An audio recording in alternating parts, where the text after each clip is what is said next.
It's a little hard to review something like the Super Mario Galaxy 1 and 2 collection for the Nintendo Switch.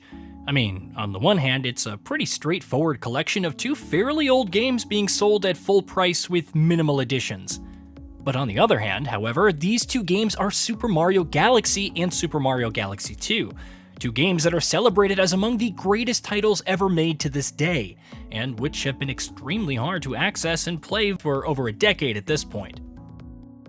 Put simply, this collection brings two games that people have been hoping to have modern versions and access for to the Switch and Switch 2, making them widely available for the first time since the 2010s. Addressing that scarcity alone would count as a worthy enough reason for this re-release, especially given their aforementioned celebrated status. That scarcity may also have created a scenario where, especially with Super Mario Galaxy 2, which is being re-released for the very first time ever, this release is functionally acting as the first time these games will be played by an entirely new generation of players. Essentially, for those who didn't play these games back when they came out, and that was so long ago that now there are probably millions, if not tens of millions, who will be among that number. And for them, something like Super Mario Galaxy 2 is a brand new 3D Mario release in 2025. The incredible thing about both Mario Galaxy and its sequel is that they hold up flawlessly and impeccably well today. They were considered as the peak of the platformer genre back in the Wii era when they first released, and they still count as that today, almost 2 decades later. Even in spite of the resurgence that 3D platformers have seen as of late, and the excellent titles that we have seen releasing in the genre in the last few years, there is a very compelling argument to be made that Mario Galaxy 1 and 2 are both better than all of those. Their core design is spectacular. Though they strip away a lot of Mario's expressive moveset from the earlier 3D games, they expand the directions that the level design expands into in literal 360 degrees, leading to some of the most remarkably well-designed and playing levels in gaming history. With these games also eschewing the free-form sandbox nature of previous 3D Mario games, they instead rely on developer-driven pacing and spectacle.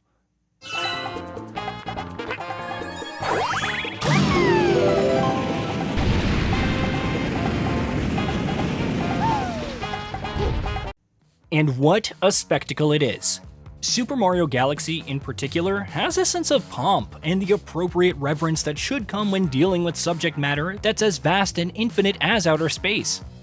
The game relies not only on its spectacular core design, but also a surprising emphasis on characterization, storytelling, pathos, and a sense of place to create an incredibly moving experience. One that leaves an indelible mark based not on just the gameplay and design, as all Mario titles are one too, but also story and narrative. Galaxy's focus on creating a broader world and a story within it is one of the reasons that this game looms so large in the imaginations of so many to this day. This is a game abundant with gameplay riches and narrative weight in a way that the series simply did not attempt after this game, and it expands into the series' iconography and repertoire so thoroughly that even 20 years later, the Mario series taps into Galaxy's lore and world often. Where the first Mario Galaxy is a tour de force of spectacle, narrative, and gameplay alike, Galaxy 2 goes in a decidedly different direction. The game started life as an expansion pack for the first title, and you can definitely see it when you play it. I don't mean this in a bad way, mind you. What I mean is that with this game, it's clear that the developers now have the confidence in the new framework for movement and design that the first game established, and therefore they go literally nuts with the levels and content. Mario Galaxy 2 is wild. Its levels are extremely creative, wildly inventive, almost never repeating, and constantly in a state of one-upping themselves with each new area's brand new gimmick that's used once thoroughly and then almost never again as the game moves on to entirely new central ideas and plays with those instead. Mario Galaxy 2 sacrifices a lot of the thematic and narrative cohesion the first game brought to the table. In fact, narratively, Galaxy 2 is a deliberate step back from the aspirations of the original game. Gone is the grand sweeping story and storytelling of the first game, stripping the tale down instead to the bare minimum motivation necessary to justify the psychedelic lunacy that are the levels that you'll be going through. Gone is that sense of place and the surprising emotional heft of Galaxy 1.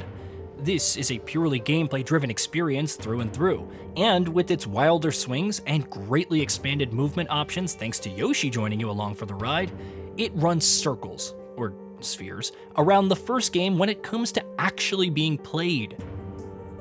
But I do think there is something to be said for Galaxy 1's incredible merits when it comes to the narrative and contextualization.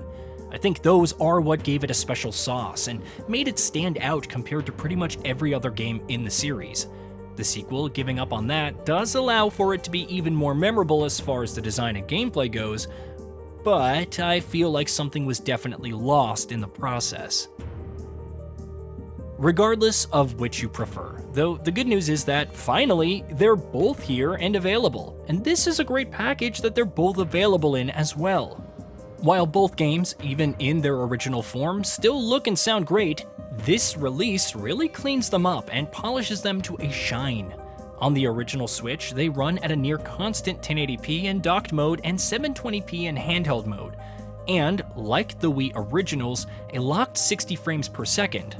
While the games use the work done for 2020 Super Mario 3D All-Stars update of the first Galaxy as a base, they do improve a lot of the texture work, making it more tactile and less blurry. Where these games really shine, however, is on the Switch 2, where they run in a native 4K at all times, while maintaining that 60 frames per second frame rate. Mario Galaxy 1 and 2 are gorgeous games. These are games that do not look like they're nearly 20 years old with their timeless art style, an art style that sings like never before in 4K resolution.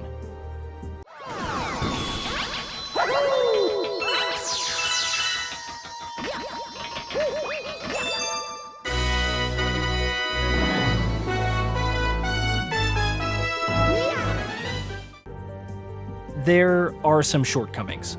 For example, those great cutscenes in the original Galaxy that I was talking about, those are pre-rendered in 1080p and running at a pretty low bitrate, so those look noticeably lower quality than the surrounding game or its sequel.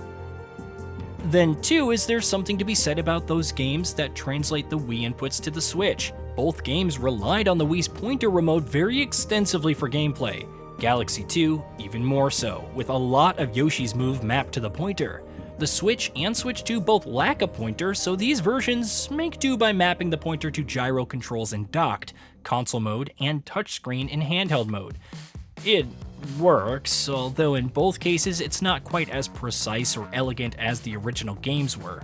It's unfortunate the Switch 2's praised mouse controls aren't used to replicate the pointer functionality either. They only work in co-op mode, with a second player independently controlling the pointer and being able to use mouse controls if they want, but not otherwise. It's an understandable if unfortunate omission.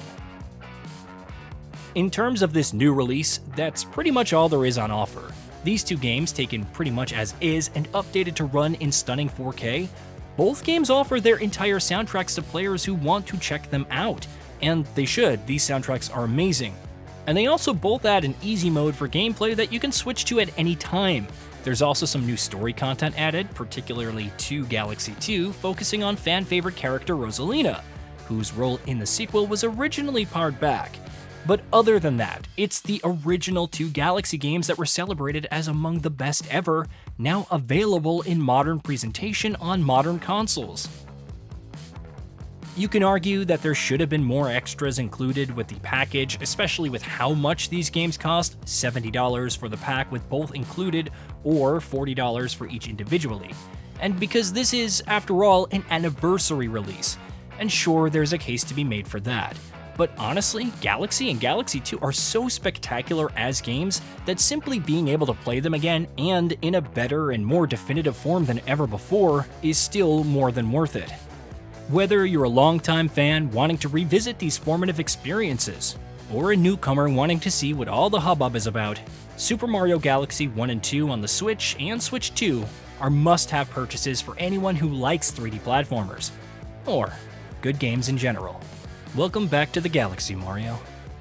Hey, did you know that we at GamingBolt upload new videos every day? Stick around, drop a like, subscribe, and hit that bell. And let us know what kind of content you'd like to see in the future with a comment below.